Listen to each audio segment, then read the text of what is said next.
Hello, and welcome to the Kathleen Spracklin podcast.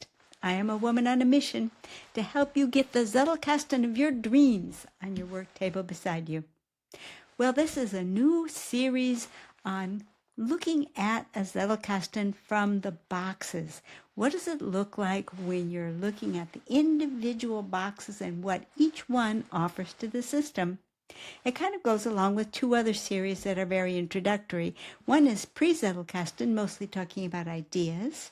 And then there's a series on the minimalist, which is if you want to just know 1, 2, 3, what do I do to get a minimal Zettelkasten going? That's your series. Well, this one is taking a little bit of a middle ground between the two. It's somewhat philosophical because we're going to be talking a little bit about philosophically what each of the components are and does.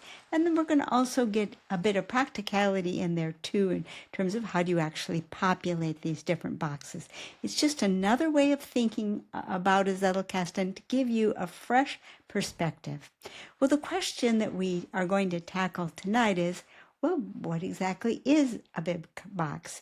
And just as I said, we're going to tackle that question both conceptually, what functions, what roles, how it operates in that sense. And we're going to get a little bit again specific into what does it look like in physicality. So let's come on over to the down-facing camera and I have something prepared to share with you. See you over there. Okay, let's talk at the conceptual level of what, after all, is a bib box. Well, here we have an entire library of books.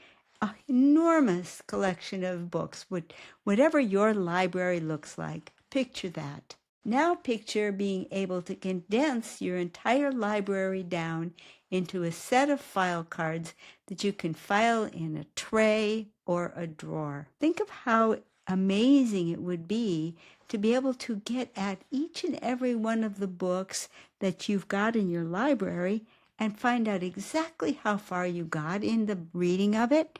What did you get out of it? Is it a book that's still aspirational for you?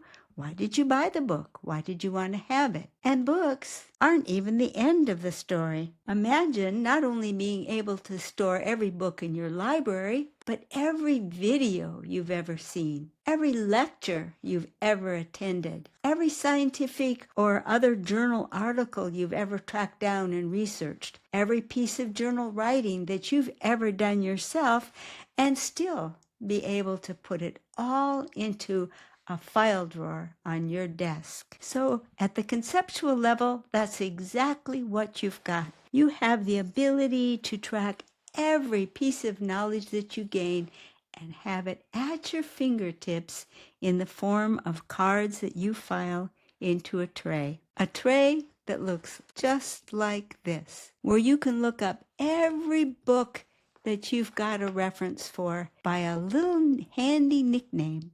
And we'll learn how the nicknames come together later and how you can find out what nickname you gave a book. When we get down to the how-to, we'll talk about all of those things. But just think of being able to immediately go to any book that you have in mind that you've actually read, or any video or any lecture that you have attended where you want to be able to see the notes that you've saved. Just think of all of the problems that you could solve if you could get at what you learn from any book just by pulling one or more cards out of a file tray. Be sure to check out the first video in this series for why you'd want to have one. I won't repeat all of that now. And tomorrow we're going to go into the bib card itself, that wonderful contents of the bib box. The main thing that goes into that bib box is going to be a collection of bib cards.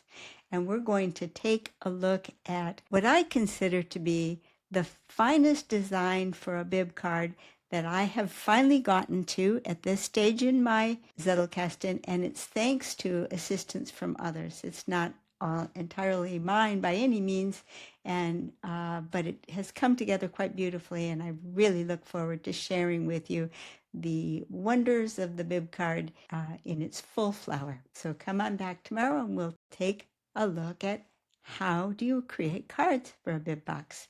See you then. Bye-bye.